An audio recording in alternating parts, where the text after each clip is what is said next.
Trigger warning, this story has talks of suicide and murder and abuse of adults and children. Story 1. I think my kid's father killed 1, maybe 2 people. Okay. So yeah, here's my theory. I'd love to hear your thoughts because the story might have a few parts. I'm 44 now, but when I was 15, I started dating a boy I'll call Jack. We ended up having 3 kids together, 4 in total. Our first child came when I was 17, Jack 16. We married, but after 10 years, we were divorced. Now let me give you a little about his background. He was the youngest of 3. His mother had Jack and his sister, but his older brother was from a different relationship. Jack's mom was an alcoholic, and eventually her drinking caught up to her. She was in a near-fatal crash that left her paralyzed from the waist down. After that, she used a cane to walk. During her recovery, Jack's aunt, Carolyn, who was more like a mother figure, took Jack and his sister in. From the time Jack and I started dating, he was always addicted to something. Drugs, pills, sex, cheating, video games, you name it. He was always spiraling into some kind of addiction, and let me tell you, Jack was abusive. I never saw him be abusive to his mom or Carolyn, but I witnessed his abuse towards me and every other woman he was with after me. In fact, the girl he's with now, he nearly almost killed her several times. His wife after me, he once locked her in a trunk and threatened to drown her in the lake near their house. Okay. Why is he not in prison? He's toxic to his kids, too. To this day, my children want nothing to do with him. They might speak on him briefly if they have to, but they avoid him whenever possible. I haven't been around Jack in years, but about 8 years ago, I started dating someone who was acquaintances with him. Over the past few years, I found myself in situations where I've crossed paths with Jack.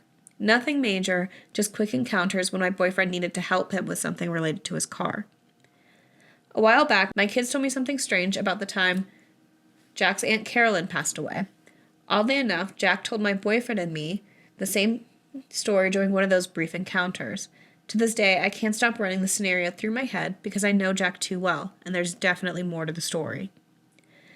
Carolyn was the woman who took care of Jack and his sister when his mom was recovering from the wreck. She was always close to him, especially after her husband died. From what I know, he didn't pass away long after getting out of prison for murder, but I don't know all the details. Jack seemed to be close to Carolyn when she passed, so when he said he hadn't heard from her in a few days, it made me wonder about their relationship. Carolyn was an alcoholic too, but she kept to herself about it and didn't bother anyone. At least that's how I remembered it. Jack said when he hadn't heard from her in a while, he went in to check on her. He drove to her house, about a 15-minute drive, and when he got there, she didn't answer the door. So, he broke a window to get in. Once inside, he found her on the floor, unalived. He said she had wrapped a phone cord around her neck. Then he took a picture of her body and sent it to my kids, they confirmed this, before calling the police. But here's the kicker. Before calling them, he supposedly searched her house and found her prescription pain pills. The police came, ruled it a suicide, and moved on. But here's the thing. Can someone really strangle themselves with a phone cord? It doesn't seem physically possible. And knowing the police department where I live, I wouldn't trust them to investigate it thoroughly. They're lazy and corrupt. But what really gets me is the position her body was in. One hand on one side and the other on the opposite side. That just doesn't add up. Doesn't your body fight to survive, to resist when you're trying to take your own life? It doesn't sit right with me, and I can't shake the feeling that something happened. As the year went by after Aunt Carolyn's mysterious passing, Jack never shied away from talking about it. From what my kids and others told me, he spoke about it freely, almost too freely, like he was either bragging or trying to convince himself of his own story. Jack's life took more turns after that. His mom eventually passed from dementia, which, to be honest, I don't think he had anything to do with. If Jack ever loved anyone in this world, it's his mama. That much I knew for sure. His dad, on the other hand, that's where things get murky. Jack's family lived on a piece of property shaped like an L. His parents had a small single-wide trailer they lived on since Jack and his sister were kids. Over the years, they added rooms and porches, so eventually it looked more like a patchwork house than a trailer. Jack's home, a double-wide, sat adjacent to his parents' place. It had been there for a good 10 or 12 years. Jack's dad, Jim, was a hard-working man, the kind of guy who worked multiple jobs to keep his family afloat. For over 30 years, he held a steady job at a well-known plant in town and even worked part-time at a popular retail store to help cover bills, especially since Jack's mom only brought in her disability check after becoming paralyzed. Jim finally retired a few years ago and lived off his retirement checks. During the time my boyfriend and I would occasionally run into Jack, he'd tell us little stories, half bragging, half joking. I didn't think much of them at the time, but looking back, I think there was more truth in them than I realized. Jack would casually mention things like taking money out of his dad's bank account to cover his drug habits and scrambling to put it back before Jim noticed. At the time, I thought it was just Jack being Jack, but now I'm not so sure. In March, things took a downturn for Jack. He lost his job, a great job he held for years, paying $35 an hour. He got fired because of his addiction, plain and simple. Now let me back up for a second. Jack had mentioned in passing that his dad had cancer, but here's the thing. Jim never looked or acted sick. He was lively, full of energy, and spent time out in the yard. My kids, who had lived with Jack on and off, told me Jim only took one medication, something for his blood. I don't know the details about it, but I do know Jim ate well. My daughter used to say that he called her every day to ask her what she was cooking. Breakfast, lunch, and dinner, Jim loved his food. Then April rolled around, and I got a call from one of my kids. Jack's dad is in the hospital, they said. No explanation, just that. Naturally, I assumed it was related to his so-called cancer. 3 days later, Jim was gone. Here's where it gets strange. My boyfriend went to Jack's house to offer his condolences, and the story he came back with left me speechless. According to Jack, here's what happened.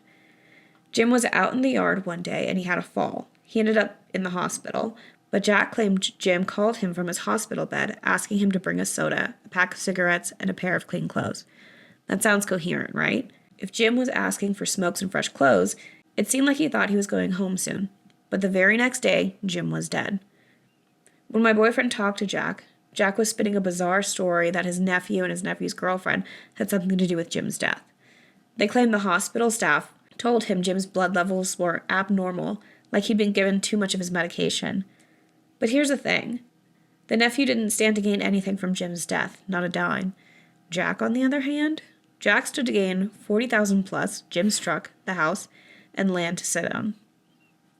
And if there's one thing I know about Jack, it's that money and addiction are a dangerous combination.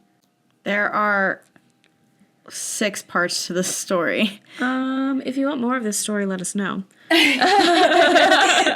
Yeah, we can. Because this is a whole episode on its own. It This is. I literally, wild. I was, reading through the comments, and I was like, holy shit. There's a lot. There's a lot. So, yeah, we can definitely, if we want more of this, let us know, and we can come back to it. Comment.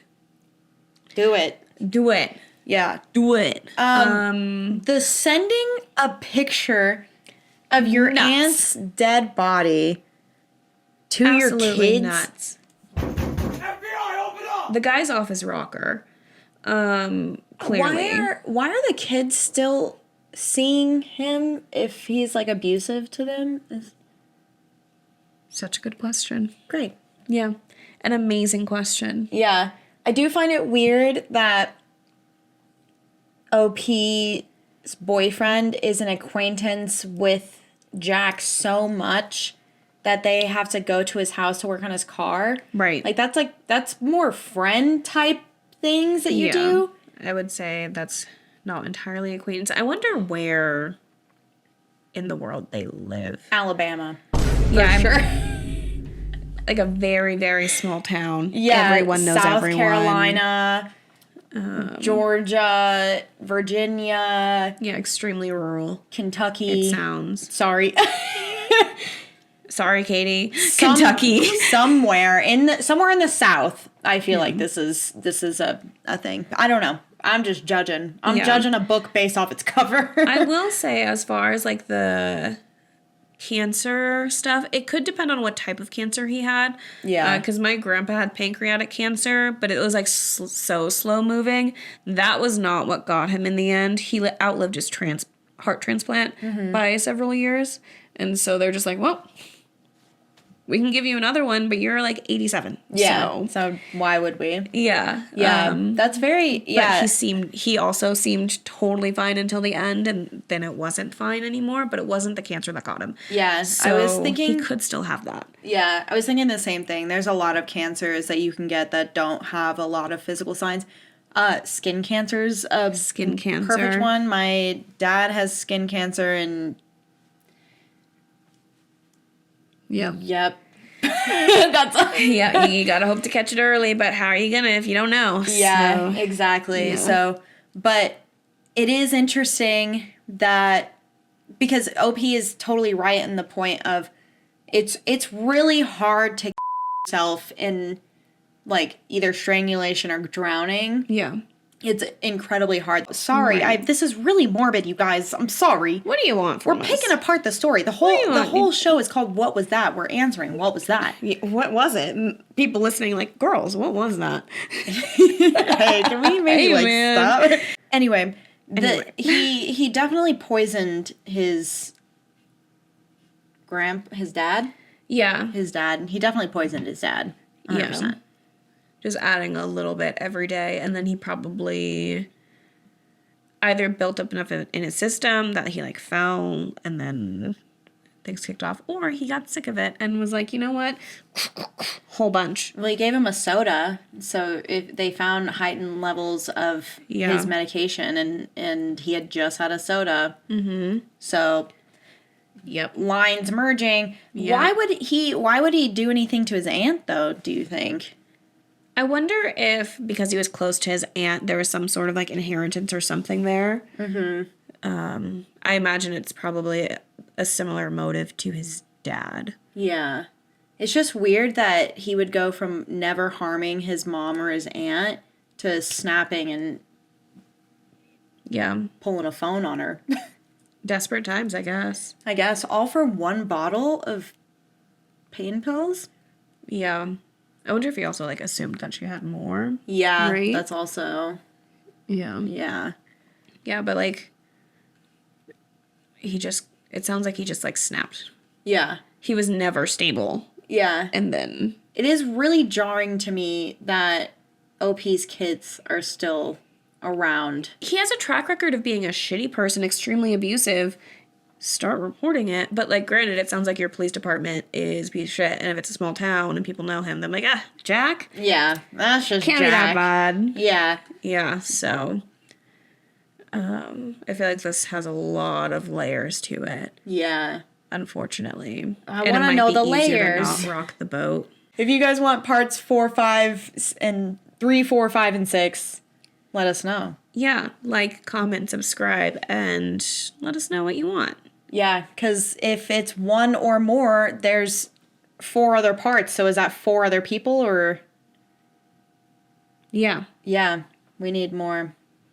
more context. Interesting. I might just go read that on my own. Just for funsies. In the event that you guys don't ask for more, I want more. I want to know what happens. It's my little book. Yeah. Anyway, if you enjoyed that little story, be sure to watch the full episode here. And make sure you like, subscribe, and all that jazzy. Jazzy? I see what you did there. Wait, what was that?